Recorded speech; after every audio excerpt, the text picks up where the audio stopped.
In this lesson, we shall be exploring the ancient wisdom of yoga when it comes to mindfulness and when it comes to techniques of stress reduction and breath work. Pranayama is the breathwork practice in the ancient wisdom of yoga and is often referred to as the stepping stone into mindfulness and from there into a meditative state. Pranayama is also often referred to as breath control, but it's so much more than that.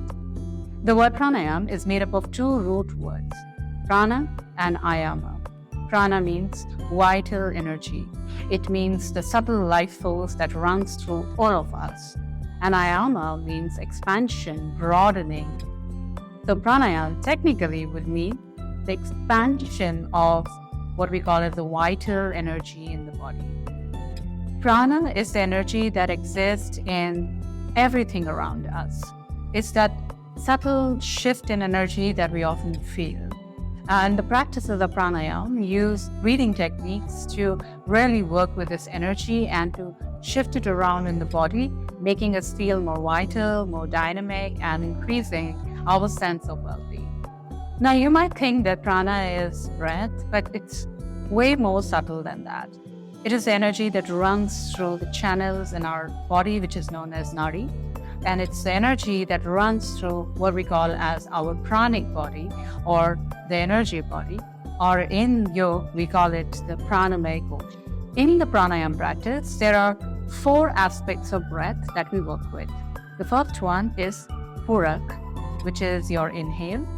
The second one is Rechaka, which is your exhale.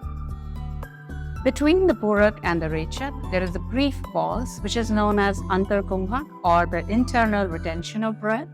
And after your Rechaka, which is your exhale, there's another brief pause between the exhale and the next inhale, which is known as your Kumbhaka, which is external retention of breath. These 4 parts is what makes a complete cycle of the breath. Now let's understand the energy body a little bit more. The human body, according to yoga, is made up of 5 dimensions, and the second dimension is your pranamaya kosha, which is your energy body. Now, our pranamaya kosha, or the energy body, is profoundly impacted by the lifestyle choices that we make for ourselves. For example, the food that we eat, our stress levels, how fulfilled are we feeling in our lives, the kind of social interaction that we have, our sleep patterns, how much water are we drinking, are we really detoxing ourselves, and all of those things.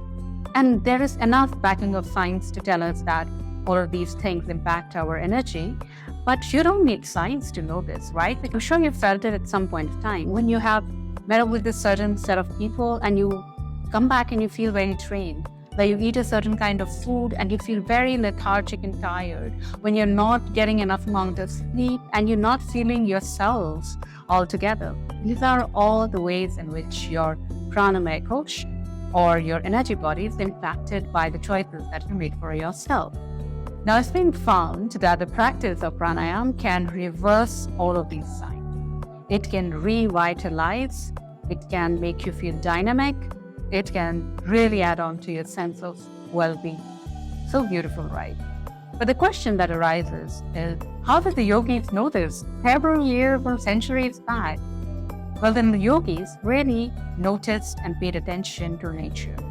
And they noticed that animals who had a slow rate of breathing, for example, pythons, elephants, and turtles, had a really long life.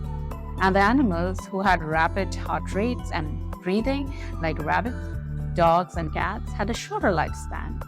And so they started slowing down their breath and began to feel more energized, more revitalized.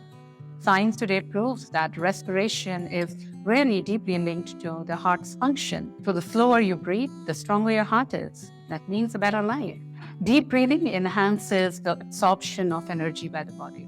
It also immensely oxygenates our body in a way that every cell feels vitalized.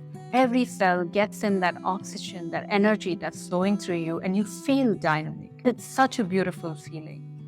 And that's one of the reasons why I brought this course to you, so that you can get this power, that you can harness the power of your breath and thereby impact your own energetic field immensely. So with that background and that information, let's move into the techniques and the practices of mindfulness and stress reduction through our breath, through the ancient practices of pranayama. We'll take it up in the next lesson where we take up the techniques and the practices. I'll see you there.